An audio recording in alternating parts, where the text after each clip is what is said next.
Welcome back, Portugal Junkies. Hello and good morning. Hi. Hey.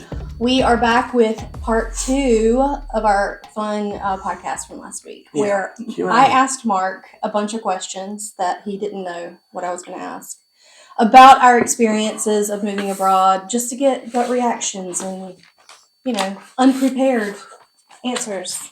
Yet we don't prepare anything, really. So I think the only time we ever prepared anything was when we were talking about visas or, really quite specific things. That's true. The rest of it is just off the cuff, mostly unedited. Mostly unedited. Yeah. That's true. Once in a while, I might have to bleep out a word that I said. Yeah. Potty mouth. I'm agreeing. So you have questions for me? I have questions, yes. Okay, let's get into it. Okay, so number one. Are there, yeah, and you will get a certificate if you pass the final quiz. Good. Okay. Are there things you miss doing for your own well-being that feel harder to access or do here? Oh. Well, I think that I immediately think of healthcare. And we've had really good experiences so far with healthcare, but it's not necessarily easy. Right? Right. I feel like, so I'll give you an example from this morning. Oh, yeah. I got blood work drawn at my annual, establishing care appointment here in Tabira. He calls them MOT. Which in England is like referred to cars. It's like your yearly inspection. Yeah, your in yearly car England inspection. It's referred to as an MOT or a Ministry of Transport test, but everybody calls it an MOT. MOT. Even though it's not technically what it is, it's a V5. But anyway, yeah. So you were having that. So I was having the MOT. I got my blood drawn, and I'm doing a follow-up visit to talk through the lab results, and I can't access them. So they were emailed to me, and they give you a little piece of paper when you go to the lab to get your blood drawn to give you the password. Yep. And then basically you have to put the password in order to get access to the document. Well, today I went to go print it, and it's asking me for a printer password. Their other password doesn't work. So I cannot print the results. This is another thing, though, that's different from the States. Yeah. So, if you want to carry on with that route, then I'll ask you this, because it's... Okay. Are you comfortable with the way your health providers serve you? Okay. Yes, I'm very comfortable with the level of care that I've gotten, especially as a female. Okay. I'll give you a good example of that. Mammogram they have more than the normal steps that you do in the U.S., which makes me feel completely and utterly taken care of, in terms of thoroughness. Mm-hmm. The problem, though, is that there's no, what we were talking about, there's no central repository for your medical record. So a lot of that is on you to drive your health care, and the, for instance, what we were just talking about with the whole printing of the labs. Yep. I wouldn't have to do that in the States. I would show up to the follow-up, and the doctor that I'm seeing would go and look at my labs because they have access to it. Mm-hmm. And here it just doesn't work that way, and it's a little intimidating. Yeah. It does make you, whether male or female, it does make you so much more part of your whole well-being care, because you have to be... You're kind of forced into being proactive, and going along with it as well. It's not just a case of rock up and tell me what I need. It's like rock up and here's the bloods, or here's the results of that scan, or whatever it was. Yeah, because when I went to the mammogram this year, I had gone last year in Porto, and they handed me my scans. Yeah. When I left, they handed me my scans. So it's like they expected me to bring those scans from last year back this year so that they could compare last year's to this year's. Well, I didn't know that, so I didn't show up with that. Right. it's different. I'm getting used to it. It can be frustrating, but the actual care has been good. There's cultural differences. Yeah, absolutely. Should I tell the? I should. I'm just going to tell the story, even though it's might be TMI. So I went in to get my PAP done, and I'm just sharing this because the ladies need to hear it. Right. The cultural differences, and even on the mammogram situation, is that there is no privacy. Like, in the States, if you go in and get a mammogram or you're getting a PAP done, they come in, they say, this is what we're doing. Okay, great. And then they leave you so that you can disrobe, put on a robe, get ready, and then they knock and they come back in and they do the procedure, right? Here, they don't do that. They don't give you the privacy. You're in a room with the person and you're expected to take your clothes off and right there and there, hobble across the room. Like, it's weird. And maybe it's the European thing of well, why are you trying to be so private about your body with the doctor, right? Maybe it's that, but it is a little disconcerting when you don't know that that's what's coming. Yeah. I felt a little uncomfortable. Yeah. I mean, I'll second that, but from my point of view, the only time that I can relate to that, and it's nothing like it, but I can kind of relate to the point in the principle, was the first time when I was having that 24-hour cuff test. Oh, yeah. And we both went to the hospital. This is up in Porto. Both went to the hospital, went into the room to have the cuff put on. And it's literally a cuff on your arm and then a strap that goes around your body. You've got to take your shirt off and put the strap on and that's it. But they wouldn't let you...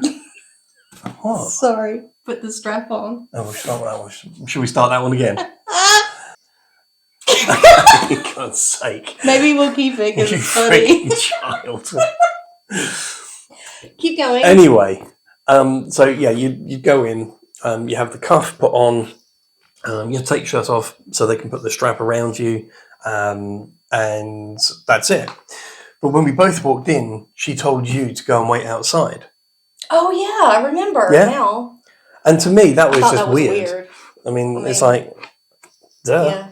So yeah, I mean, I can relate to that. That's the only time that a privacy thing has ever come up for me. But that was in a positive privacy for you. Well, yeah, I mean, they were giving you your privacy if you didn't want me there. But that's my point. Yeah, is that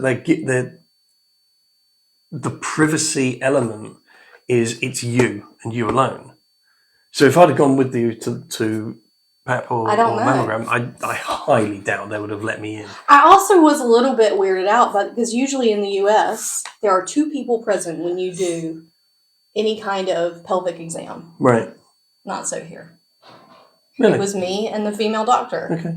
Which is why I will never have a male doctor. A male doctor. No, I completely... And I'm not saying that, I'm not accusing all doctors. I'm just saying there's no way I would put myself in that situation where I would have a male gynecologist doing a pelvic exam without anybody else present.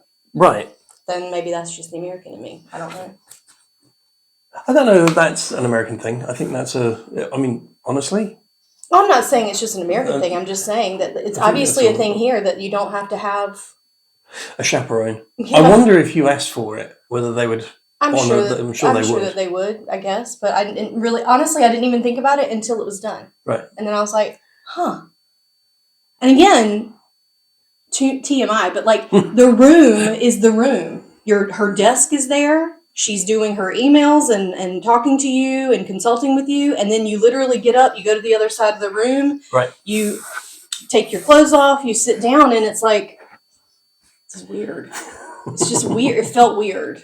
But again, level of care, I don't not trust, or I don't have any concerns about her being knowledgeable or anything like that. And I haven't had any of that since we got here. Right. It's just the cultural things that are a little bit different. There are some shockers. Really uncomfortable because you're not expecting it. Right. So. Kind of be prepared. Be prepared to be uncomfortable. I don't know. Yeah. Or just be prepared that these things might happen like that. Oh, yeah. Well, that's why I'm telling you all my business. And I think, can kind of like see where my questions are going, because I think it's important to have a Q&A, as it were, based on health, and particularly from a female's point of view. I think that was very thoughtful, honey. Well, again, I go back to when you know better, you do better. My Angelo. Boom, mic drop moment. Oh my God, you just ruined it. Keep going. No, I didn't. Well, that just got us 10 new subscribers. Okay, so have you found it easy or difficult to access the kind of healthcare or self-care you need, particularly as a female? I think sometimes I would like to have an appointment quicker, maybe. There have been a couple, especially with specialists like gynecology, dermatology, things like that. You have to wait a little while, even in the private sector, at least down here in the Algarve, where I feel like, especially like things like dermatology is a big deal, and they're very busy because we live at the beach. Self-care, yeah. I mean, you're sitting here in the beautiful sunshine. You got nature all around you. And yoga class the other day. Yep. Like, I feel like those are easily accessible. That's just really on you to drive that. Okay. You've mentioned before about level of care has been on point when you get it. Do you find that you have to kind of like over-explain? Do you find the level of English and communication? Yeah, I literally feel were you worried about that as being a problem when we first moved to Porto? Of course I was worried about it. Right. I was ignorant, though. Okay. I mean... ignorant in what way? Ignorant, thinking that a doctor in Portugal would not be able to speak English, because I feel like most of them they probably speak better English than me. Okay. So, yeah, we have not had that issue at all, and that was both in Porto and down here, and in Lisbon. We went to Lisbon for that too. Yeah. I take that back. I will give you a caveat. When I had to go to Lisbon to have my basal cell carcinoma procedure done, he was an older surgeon. He was not a dermatologist. He was an older general surgeon that did the procedure for me, because they didn't have a dermatologist available to do it as quickly as I wanted to get it done. Right. And he didn't speak a whole lot of English. We still got by and communicated because the nurse was just awesome. But yeah, so I feel like what the doctors that I've seen have been pretty young, like our age and younger, I would say, except for him. And so all of the other ones were very, very much fluent. And think about that, fluent in like medical terminology. Right. That blows my mind. Yeah. And I think that's a really important thing. When you just alluded to that, the fact that you felt, in hindsight, ignorant of the fact of, well, why wouldn't they speak English? It's fantastic that they do. But I think that coming here, if you're coming here for a scouting trip, or you're coming here for a holiday, whatever it is, you're often not going to touch those services in that 1, 2, 3 weeks. Hopefully, 3 weeks of being here. You go and see all these houses. You go and do all of the rest of it that either puts you on holiday here or puts you on a D7, D8, or whatever D, and you're here, and then you've actually got to go and excuse me, deal with the realities of real life. And it's like, oh my gosh, is the person behind the desk at Finanzas going to talk English? No, as we found out. Right. I mean, really, really little. But these are professionals and they're educated. But I think that's doctors. A difference. I think that's a difference. Yeah. I think that in the private medical or in the medical scene, in Porto and here, I've had nothing but great experiences with other people speaking English. Oh yeah, which makes life easier for me. But when we go to Finanzas, when we go to other places like the Centro, it's very, very little. Yeah, the bureaucracy is a little bit less. Yes, and I say ignorant. I was ignorant in that you move to a different country and you just assume that you are going to be around people who are speaking Portuguese constantly around you. And I think in certain areas, obviously, that's true. Yep. But what I've been really surprised by, and I feel ridiculous as an American sometimes, and that we're not better at this, that most people are growing up here learning 2, 3, 4 different languages. Yeah. And that is standard, especially in the younger populations. So for me to worry that a doctor is not going to speak English was I was being ignorant about. Right. Not that I assumed everybody should speak English at all, but it does, it's just different. We are so egocentric in the States about speaking English, about expecting others to speak English instead of learning from those around us, all that shit that we've talked about, I'm sure, multiple times, but that's the difference here. Yeah. And I think, as an Englishman, when you go on holiday, I was always educated or brought up that you learn some of the language, even if it's just the pleasantries. It's respect. Right. It's just a respect thing, full stop. And it's not like you've got to sort of know how to speak full sentences, on holiday or things like that. But as we start getting into life more and more and more and start going deeper into the bureaucracy of some things, that's going to become a lot more evident that we need to up our game as a respect thing. But there's a lot of English people that will go on holiday and not even know how to say yes, no, thank you, please, which is just disgusting. Yeah. But, that's on them. That's just lazy. Yeah. My dear, sweet listeners, I say this with all the love in my heart. If you haven't traveled in beautiful Portugal yet, what are you waiting for? You are missing out big time. Iconic beaches, delicious wine, centuries of history, and honestly, some of the most beautiful people that you will ever meet. Why do you think we moved here? So, when you're ready, we are ready to help you plan the most perfect customized Portugal itinerary just for you, and more importantly, how you like to travel. Family trip with the kiddos, lazy girl travel, history buffs, foodies, combinations of all of those, we got you. After exploring Portugal since 2022 and then immigrating here, we're really excited to build travel plans for you that help you see this gorgeous, special place by understanding the way that you like to travel.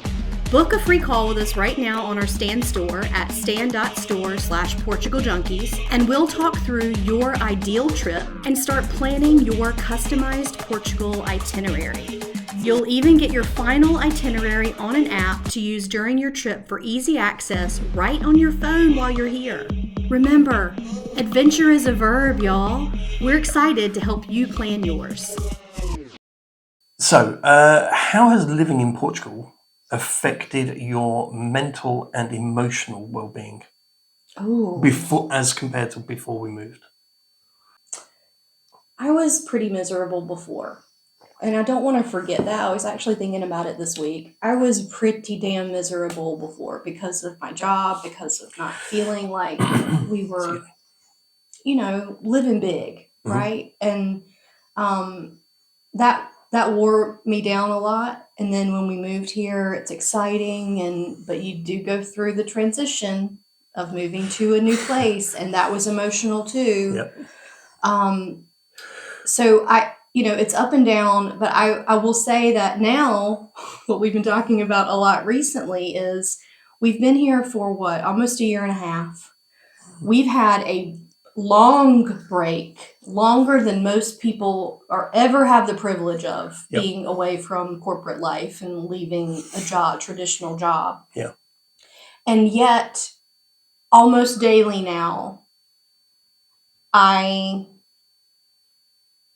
find myself searching for purpose. Mm-hmm. I find myself feeling like, again, we had that podcast about work and worth and how they're tied together. And I struggle with that still to this day. And I think we're in the midst of trying to figure that out as a couple about, do we go back to some more traditional work life to feel purposeful, or is it something different that will drive that for us through Portugal Junkies?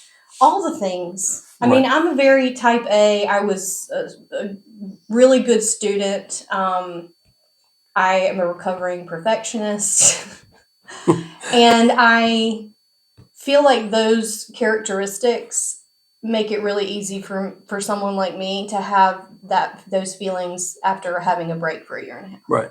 Because I have driven, my whole life based on, my ability to perform, to do something, to be productive, to whatever. And when you don't necessarily have that in the traditional sense anymore, I think that it can feel like you're a little lost, or at least I can say that. So do you find that that's been, especially now, because it's true what they say, isn't it? It's about this whole, you go into living abroad, or you go into living in a different country for whatever purpose, but you have this whole like honeymoon phase. Like the first 7 or so months is like this really ecstatic part of like, oh my God, I'm really doing this. Nothing is a problem, or nothing, not necessarily nothing is a problem.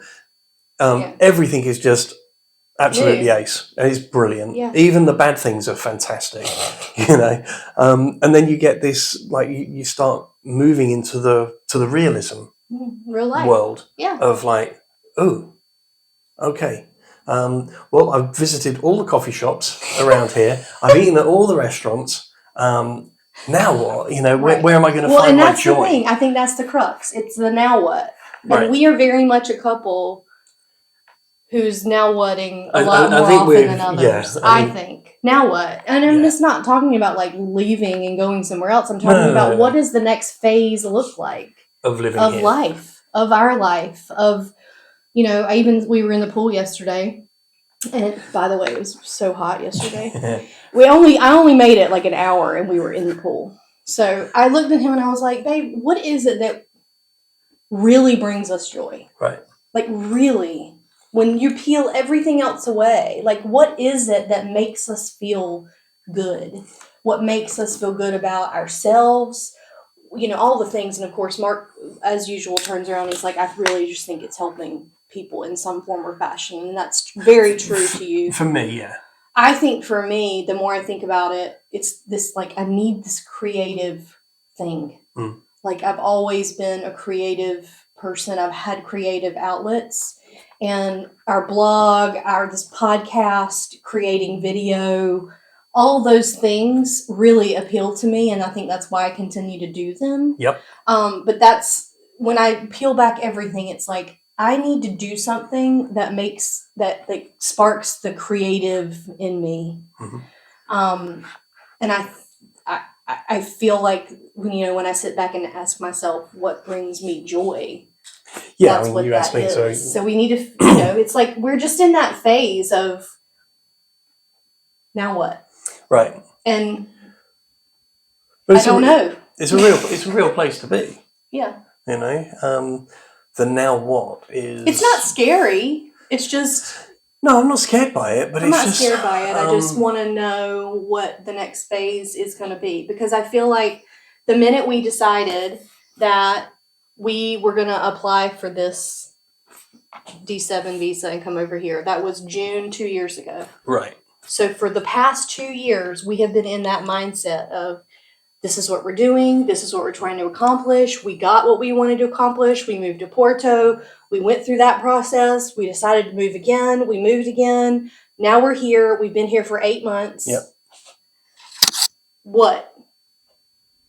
Is this the place? I think so. I think so. But what is it in this place? What are we going to do with ourselves in this place that truly makes us feel joy and happiness and contentment and all the things? Yeah. Basically, I think it's a case of trying to not go back into how you felt in the first 7 or 8 months, because it's going to be a different kind of happy, a different kind of joy. Because you have been to all the restaurants and the cafes and drunk all the coffee and the wine. But I don't desire a bigger place. No. I don't look at that and go, oh, we must jump I'm somewhere bored. else. I'm not bored with the place at all. Yeah. I want to make sure that we're doing things that we enjoy every day. Right. And that can be work related. It can be fun related. It can be hobby related. But those are the things that we have to drive ourselves in order to make sure that we're feeling the joy. Yeah. And again, I don't want you guys to think that like we're not happy just because we're talking about this. No. But it's introspection on a different level after you've literally been given this privilege of living here, of moving from the US, of moving abroad. This is something that not everybody gets to do or chooses to do, period. And we are very lucky that we have accomplished what we have accomplished. But once you've done it, now what? Mm-hmm. I think that's where we are. It's really interesting to think about. So was that all your questions for me? That was as many as I could think of. Shout out to my husband who asked me questions about being a female and healthcare and all that jazz. That's important. I think it is important. Yeah. Again, huge. Going back to part of what we said, when you're here on scouting or here on holiday with a view to living here, these are not things that you're going to come across and find answers to. So I think it's a really important factor. Well, you're not going to experience them yourself. Well, you just kind of have to go, hopefully. You have to learn as you go on those things. But yeah. Well, awesome, baby. Thank you. You're welcome. Hope you guys enjoyed it. Yep, absolutely. And thanks for dealing with all my TMI. But I think it's important to talk about these things straightforward. Yep. So let it be known. See you next time. Cheers, y'all. Cheers. Listen up, future expats. For more content about our move, the visa process, Portuguese culture and destinations, and tons of support resources for your own decisions and potential move abroad, follow us at Substack, TikTok, and Instagram at Portugal Junkies. Stay in touch and help us reach more people by subscribing here and following us there. Cheers, y'all!